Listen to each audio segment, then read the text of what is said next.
McDavid. Moves in, McDavid goes upstairs! What a goal!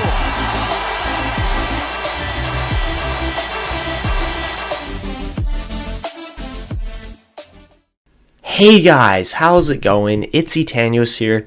Welcome to episode number 1 of this Edmonton Oilers Franchise Mode. I know I've already kind of started a franchise mode with Edmonton on my channel, but this one's a new kind of setup. So, as of November, guys, as of the roster updates, the November roster update is absolutely ridiculous as far as Connor McDavid and Leon Draisaitl go. So we are going to activate that roster and going to make a couple changes here to it. Not many, but a couple. So as of right now, this Online 2 roster, the roster update for November goes, the Edmonton Oilers have a pretty good looking team. So we're going to skip past all this other update stuff. And, yeah, that's what we are currently working with on the Oilers. Very, very good top 2 players there. Like, holy. Anyways, yeah, obviously Draisaitl coming off that 105-point season. And, currently being second in the league, or first in the league in scoring, is going to get you a pretty decent upgrade. Besides that, okay, they do have Ethan Bear as a top 4, which I agree with. Honestly, most of these ratings are pretty good. If we take a look at the goalies for the Oilers, yeah, I'd say that's fair. Neither of these guys are really like guaranteed starters, but they're both pretty good still. And that's what we're dealing with as far as the NHL goes. I'm not going to change anything there because that's accurate to the Oilers. But now if we go to the AHL, I do have a couple things to say here. So the first argument I want to make is Caleb Jones is better than a medium top 6. He has already been playing in the NHL. He's looking just as good as Ethan Bear. I mean, maybe not exactly as good, but he's still looking pretty darn good. So I am going to change him to a medium 4 instead of a medium 6. That's the only change I'm going to make. I think 78 is a fair rating for him still. At 22 years old, he's still got a lot of time to grow.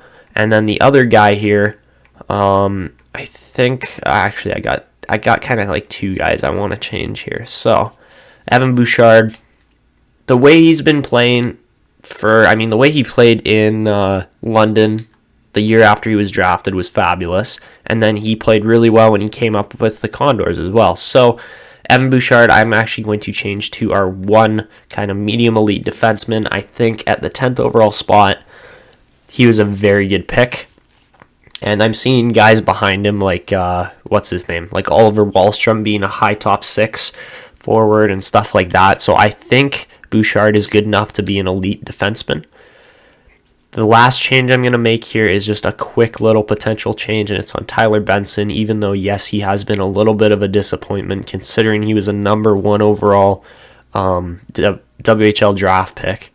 I am going to change him to a medium top 6 forward here, just because I think he could still crack the Oilers lineup in a year or 2. He's got the playmaking ability and speed, so yeah, those are the changes I'm going to make here. I believe Stuart Skinner is actually he's a starter, so we might be able to grow him properly, but the format of this entire Oilers franchise mode is going to be quite a bit different than the one that I currently have uploaded on my channel. So those are the rosters we're playing with. We're going to start this new franchise mode. Obviously, the rosters are pretty much completely up to date besides those 3 quick little changes I made. And we're going to do Classic. Going to go with the Oilers because, like, my God, we are watching 2 franchise players play together here. That's just absolutely insane. So we're going to go with Etanyos for the GM name. Obviously, Draisaitl, McDavid are insane. Hopkins is pretty good, but he's a medium top 6. As you can see, the Oilers there are actually the third worst rated team in the Pacific, even though they have two of the best players. So I think the goal of this franchise mode is going to be more based on building around McDavid and Draisaitl than anything else. So we might be trading some pieces, doing stuff like that. I think first season we're just going to see how well or poorly the Oilers do, and then we're going to go from there. Okay, so as far as rules and settings go, guys, just a couple quick little tweaks here. So, I mean, I like to play 5-minute periods. We're doing a full 25-year franchise mode. All of these are going to stay the same. I'm going to leave it on an all-star so it's less tempting for me to actually play games. It's more realistic to sim them, even though the EA Sim engine is pretty garbage sometimes. As far as gameplay sliders go, it is going to say custom rather than latest, but that's just because we're changing the injury occurrence down to just 10% rather than 50. That should make a fairly big difference. So that's the only changes I'm really making there. I think there might be one other here. Sim engine scoring we're going to put on high, because, you know, that's actually how things are going in real life now. The scoring is just off the charts compared to the last few seasons. So that's what we're going to leave for the settings for now. Everything looks good. And here we go. Okay, so now that we are in the franchise mode, taking a look at the Oilers lineup, they are considered a hopeful team. I mean, when you have two franchise players on your team, like, it's pretty hard not to be somewhat competitive. Like, this is ridiculous. So I think the first thing we really need to do is actually go and change our coach, because even though, like, Clefbaum and Larson are a nice fit with the system, that's about it. Yeah, it's really not a great fit right now with the way the team's set up. And to be honest, I think we might even be moving away from the current players we have. So, like, as far as defense goes, guys like Bouchard, he's a pinch and shoot, so we can keep him for sure. Balance cycle, pinch and balanced. Okay, so we're looking for like a pinch and shoot kind of style of player, I guess. They did upgrade Joel Persson, so that's good. But the other thing I noticed here is Puljujärvi's back in the lineup, and that does not make sense to me. He should be over in Finland. But anyways, that's how things are right now. We'll probably end up using Puljujärvi as some trade bait for some kind of deal here. Even though nothing has actually happened in real life, I think we might end up getting a Puljujärvi trade done just to strengthen this kind of upper group of the team. I can't believe how low rated Patrick Russell is still. Yikes. Okay,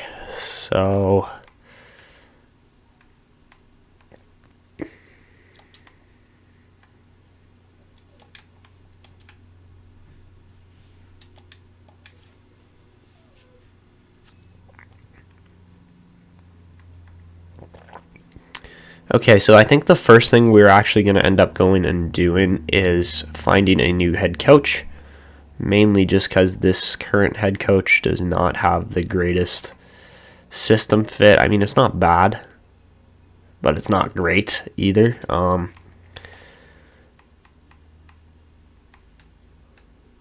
almost get the feeling this other guy, Maurice Goulet, might end up being a better coach.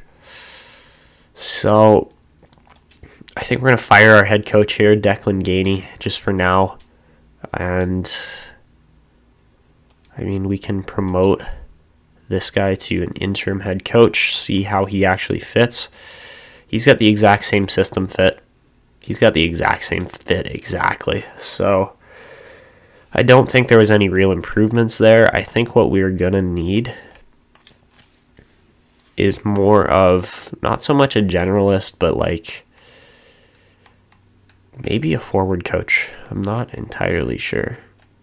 58, 54, 56. Man, there's just no good system fits here. So I think we're going to have to wait it out. We'll stick with the coach we currently have as an interim head coach. I know it's not. It's like Dave Tippett's situation, pretty much. That's what we're working with. So yeah, we're just gonna stick it out. I'm gonna pretty much just simulate through the entire first season. Episode 1 is just gonna be like, okay, how do Oilers do in 2019-2020? We're not gonna make any roster changes, and then we'll probably end up moving Puljujarvi in the off season, something like that. But we're just gonna sim to the end of the regular season, see how the team does. Maybe do a little bit of scouting, but to be honest, I don't think the Oilers are gonna have a great pick. So yeah, we'll figure that out. Oh God. So guys, just a quick look at the draft class shows me that there is a franchise center here. I haven't actually scouted any of them yet. My scouts are sitting there doing their thing. So if Lafreniere is not going number 1, that means there's another franchise player in the mix. And that is a very interesting scenario, because the possibility is that we could end up with 3 franchise players on our team. The only way that would happen is if we somehow lucked out and won the lottery. I don't really see that happening. But if you guys think I should actually pursue another franchise center, third one of the team, that is a possibility. But it's not the most realistic thing to do.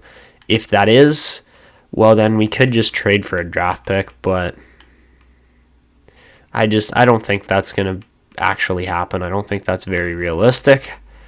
I don't think the Oilers are going to be that bad. They might be, but I don't think they will be. So yeah, that's one of the things going on right now. That's a situation that could happen. Maybe I'll go and trade now. Make a pick, like trade for a pick now. So this could be Puljujarvi getting moved now. Let's see. So a team that's going to actually stand a good chance at winning the lottery, I would say, would consist of Tampa Bay's got Vancouver's pick. Another team that could win it could be Montreal or LA, one of those teams. Maybe we go to LA. Oh no, their pick is quite valuable. Yikes. Okay. What if we go our first next year and then Puljujarvi? Puljujarvi's worth less than Yamamoto. Yikes. I think that's even value, but let's do it. Okay. So apparently there's no trade value there whatsoever. And on the back end, same kind of thing. We don't have a ton of trade value, but I get the feeling it's going to be all draft picks here, so we could go like that. Okay, so they're just being a bunch. It's LA. It's LA. I can't stand them, so you know what? We'll just let them be. Maybe Minnesota.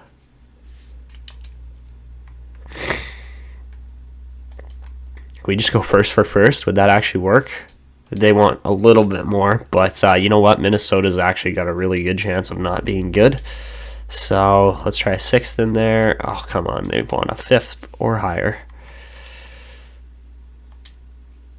And no, it's got to be like a 3rd rounder, I guess. I'm going to do a 4th. I'm just trying these out. And there we go. Okay.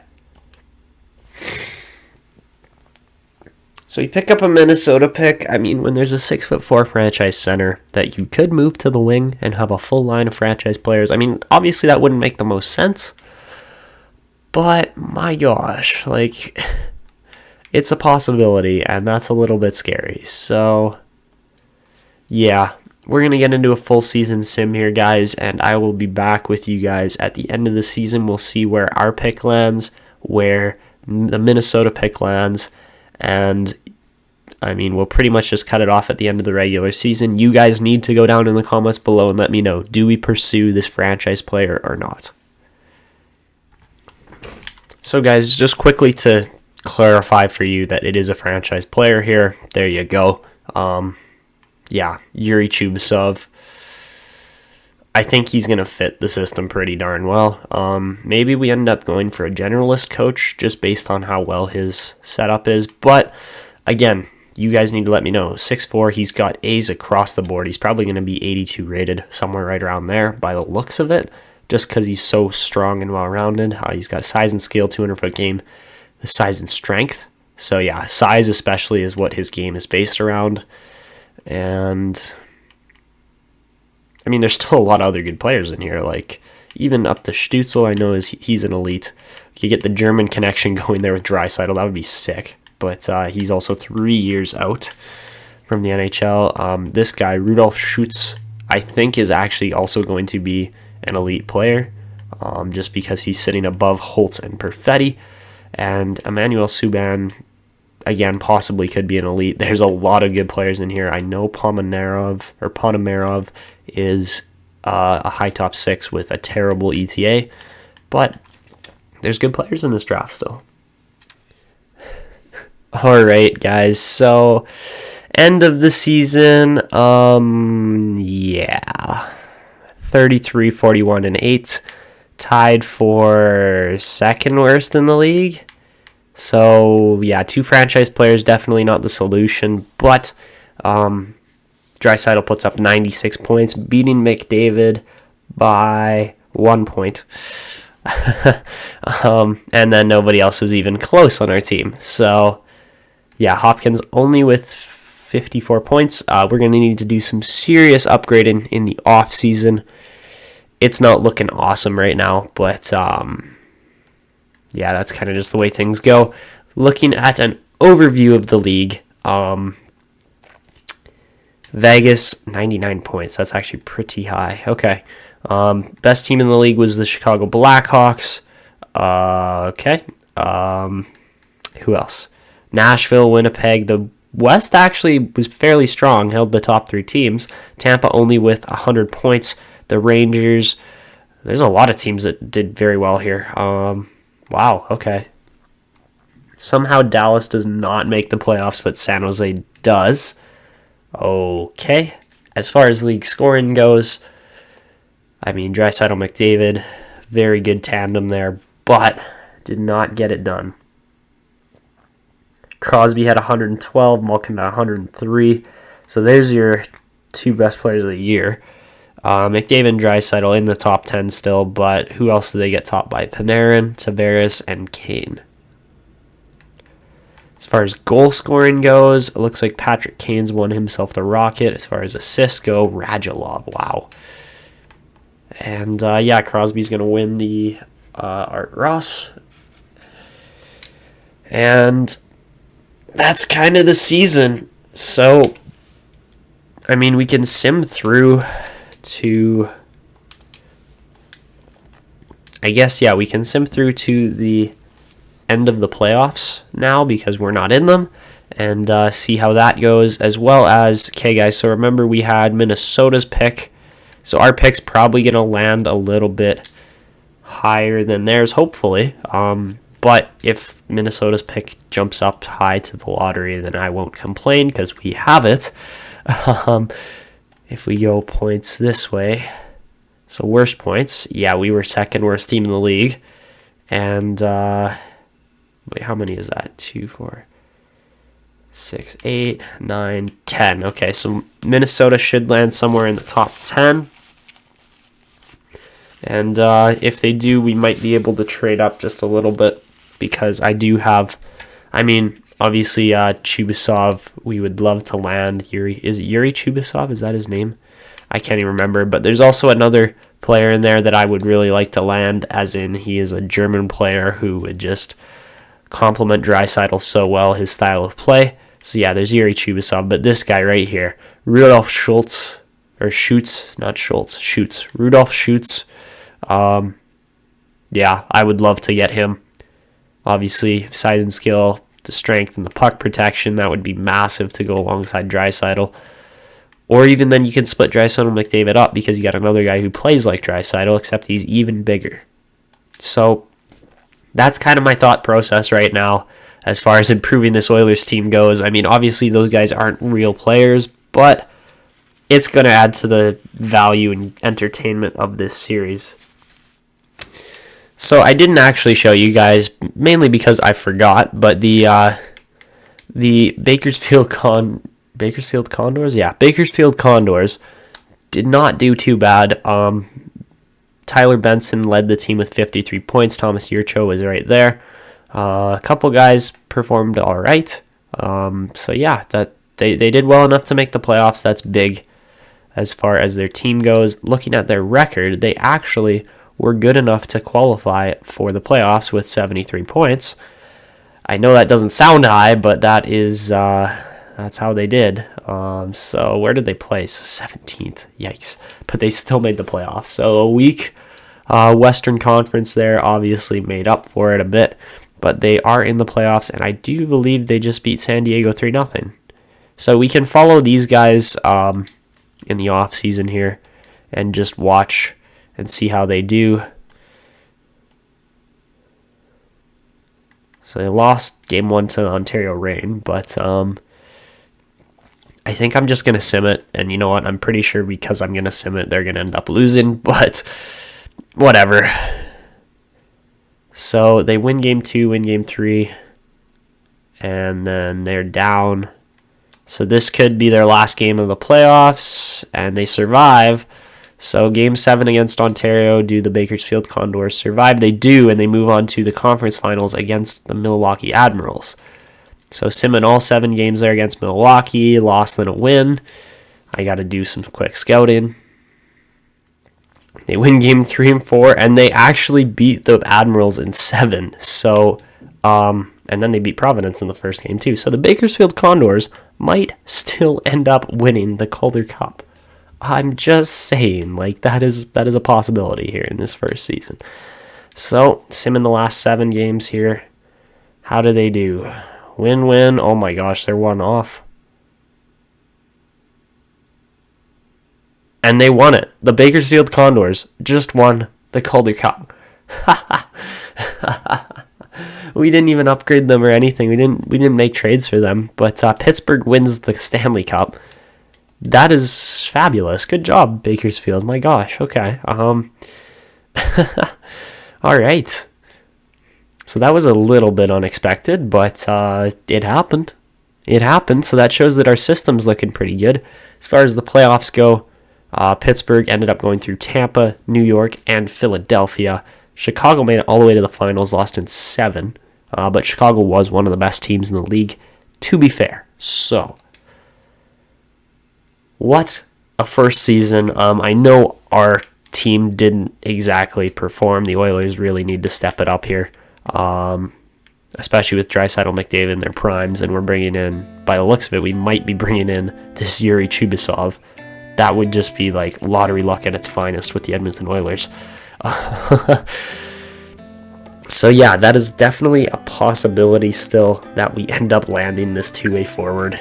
So yeah, there's the potential for 3 franchise players to be on one team at this point. Oh my gosh. All right. Anyways, guys, that is going to wrap up episode 1. We'll start off episode 2 with the draft lottery and seeing just how that turns out. But that is going to be it for me. I hope you guys enjoyed episode 1 of this Oilers franchise mode. This is Etanyos signing out, and see ya!